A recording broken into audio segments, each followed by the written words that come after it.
everyone, welcome back to Sunny Live Trend. Thank you so much guys for tuning in. Well guys, I'm back again with the Mzansi Soapy Stories, and I'm guys ukhuluma nge-House of Zwide. It's a finale episode namhlanje after 5 years wonke ke i-House of Zwide ke yaqala ke ngo-2021 and manje ke in 2026 and ke iyaphela ke namhlanje. Well guys, mangabe ufunda ama-teasers bathi ke uNkosi will kill uMsizi in a chaotic field confrontation. Faith is blamed and rejected by uNkosi.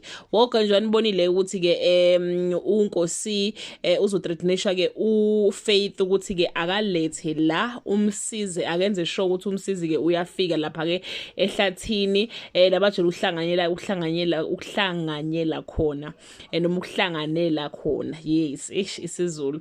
Yeah, ukuhlanganela khona. So uzofika guys uMsizi and ke njengeview yomhlatshelo ke uFaith uzomnikela kuNkosi athi nangu kuMsizi, then uMsizi guys will be looking at Faith like, yo sisi, how can you betray me? Like unganikela kanjani ngami ngale ndlela ke owenza ngakhona. So guys, yeah, uFaith is caught between a hard place and a rock because on the other side uyamthanda uNkosi and on the other side uyamthanda ke umfowabo. But after all that guys, bathi ke uNkosi will blame uFaith ngayo yonke into and uzomrejecta ke futhi. Unye guys okuzokwenza ukuthi ke uOna uzo prepare ukuthi ke uyahamba uya eParis as a relationship yakhe nesoka lakhe guys iqala kabusha. So yeah guys, that brings us to the end of this video.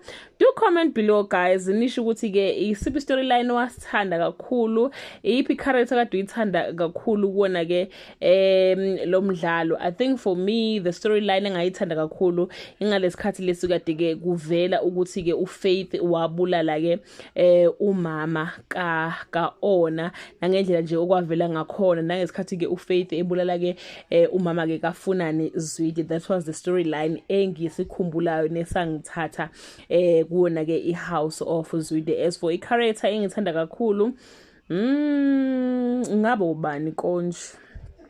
Let me think guys. I-character engicanga ukuthi ngithanda kakhulu, I think uOna.